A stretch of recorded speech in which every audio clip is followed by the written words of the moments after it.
Needless to say, I didn't get a lot of sleep last night, but I'm now walking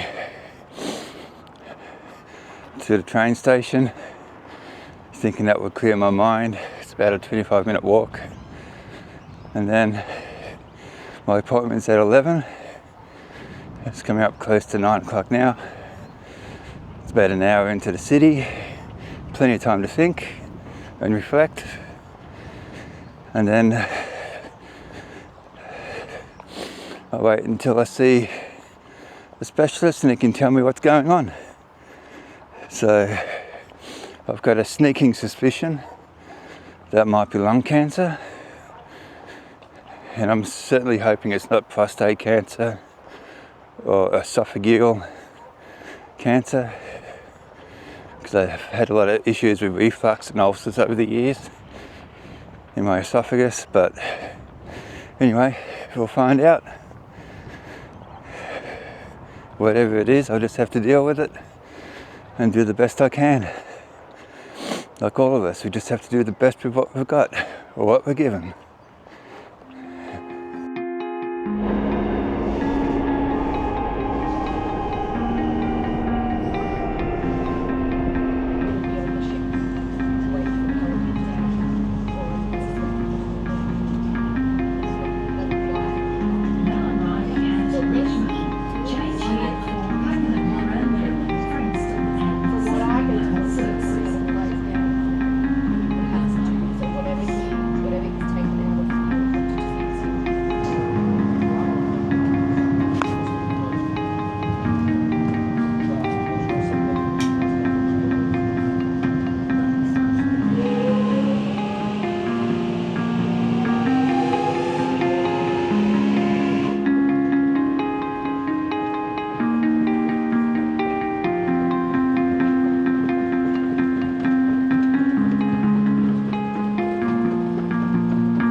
So yesterday I went to Peter MacCallum Cancer Centre just to see the results, or talk about the results of my PET scan from the day before.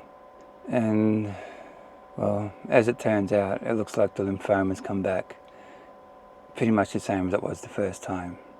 Same kind of spread pattern within my body, in my bone marrow, that kind of thing. The only thing though this time is that the specialist I spoke to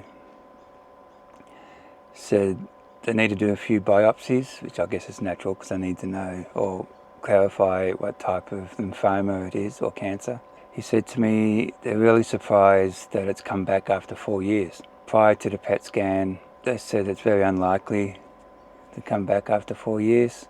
In fact, my 12-monthly review last year, or 12 months ago, I was told by my main oncologist or specialist is that it shouldn't come back after 4 years. And then 12 months later, here I am, and it's come back. I always felt something was a bit off. I always was struggling with not just my depression, but always struggling with the constant fatigue I was getting. I'll put it down to mental fatigue. But anyway, that makes sense now, because obviously my body was fighting another cycle of the lymphoma. But I've gone off track a bit, but basically what I was told yesterday is that you look at the scan and you compare it to the first PET scan I had, and you'll say it's lymphoma. But because it is very rare for lymphoma to come back after 4 years, they're not so sure.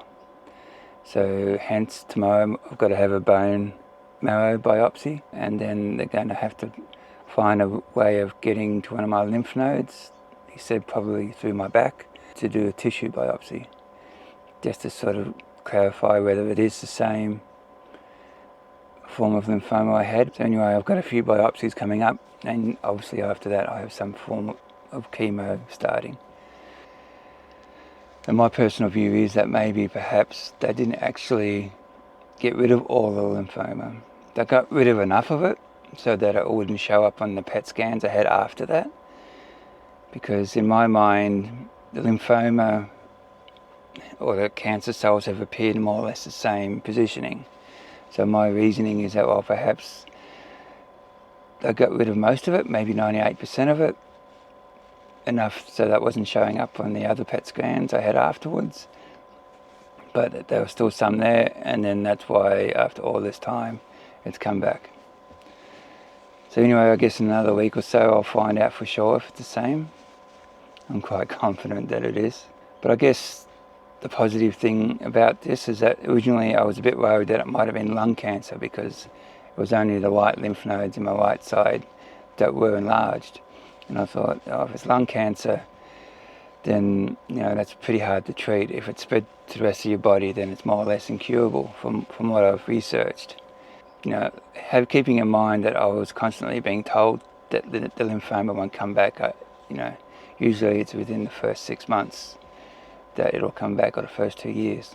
So being constantly told that it won't be lymphoma, and then also doing some research earlier on that sometimes the chemo treatment itself can cause secondary cancers further down the line.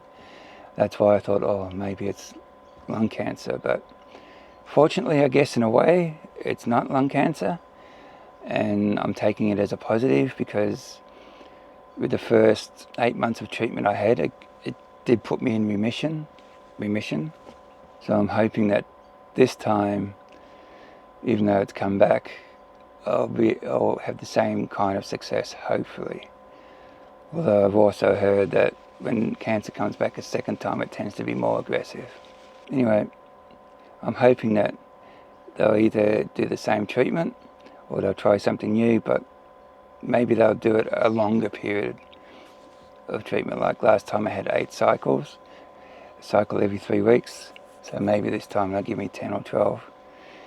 But we'll see what happens. You don't know what the future holds. Maybe this is it. Maybe it'll end up being terminal. But I'm going to try and use it this time as a way to kick myself up the arse and try and achieve a lot of personal projects and personal things I wanted to achieve. I had hoped that the first time I was diagnosed with lymphoma, I had hoped that maybe that would push me to do all the things that I never felt time to do, or I was never motivated to do, like write my stories, share my photography, that kind of thing. And so I guess now I'm a bit more determined, because again, it's in the early stages, it's the second time around. I don't know what the prognosis will be. So even though I'm going to be still fatigued, and I'll probably be even more fatigued once I start the treatment, that I'm just going to have to persevere. But yeah, so my feelings at this stage is hopeful. Also feeling, I guess, a little bit more lost, because like we all don't know how much time we got left. None of us do. And I guess it's because the first time, or before I was diagnosed the first time, when I was laying in bed in the hospital ward, before I had my biopsy of my collarbone, where the lymph node had swollen to a golf ball size, that I had prayed to God, and I don't normally pray a lot, but I had prayed at that time that, God, just give me a few more years, let me finish let me start and finish what I wanted to do, and then you can take me, kind of thing. And I guess in hindsight, which is always a beautiful thing, is that, well, so far I've got 4 years. It's come back and I haven't done anything. There's been a lot happening, like last year I had to move back to living in the van lifestyle, but fortunately this time I don't have to live on the road or sleep on the road. I've got a family property that my cousins in northern Victoria have allowed me to stay at. And yeah, last year I just had a lot of issues of mental concentration and focus. I try to do some of my editing of the time lapses I've captured over the years, but I'll be constantly getting tired and drained, and I'd have to lie down, and instead of lying down for half an hour, it would be like 2 or 3 hours. No, I'm not making excuses, that's just how it was. So that was on a day-to-day basis. So just trying to explain that, I did try to do a few things, try to finish a few projects, try to share my stuff to social media, which a lot of you would have noticed that I haven't been doing as often. I've just been so tired and distracted. Even now, just talking to you, I'm feeling tired. But hopefully, despite the challenges I'll be facing this time around, that I'll push through it, and whatever the outcome is, whether I end up having another 4 years or less, that this time around I'll actually achieve what I wanted to, which is share my story, share my photography, share details about my family, because one of the main things I wanted to do was that ever since I was young, ever since I was a teenager, well basically I should say ever since I started video editing in my early 20s, I wanted to do a video tribute of my family, my father, my mother and my sister, who passed away when I was young. And despite the fact I've never been 100% happy, I've always had faith or hope that things will work out, that there's another power, spiritual power looking after me, whatever it may be. We all have a reason, or we all feel that we have a reason for being here. Whether you believe in evolution or, creationism, that there was a God or some divine power that created everything, which I do believe in, just from logically looking at the world, but don't necessarily believe or follow a religion. I just believe that there's too much design and purpose, even down to the cellular level of life, to all have happened by chance. So, but anyway, I believe we all have a purpose, and we all seek a meaning for that purpose. And I guess mine is about sharing my story, because I guess there's no one left behind to tell the story of my parents and my sister.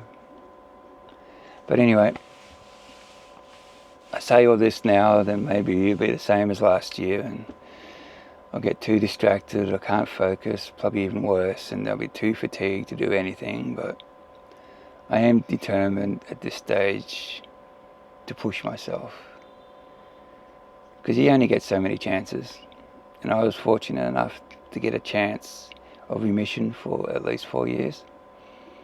I'm confident that I'll get another chance. The only answer is for how long.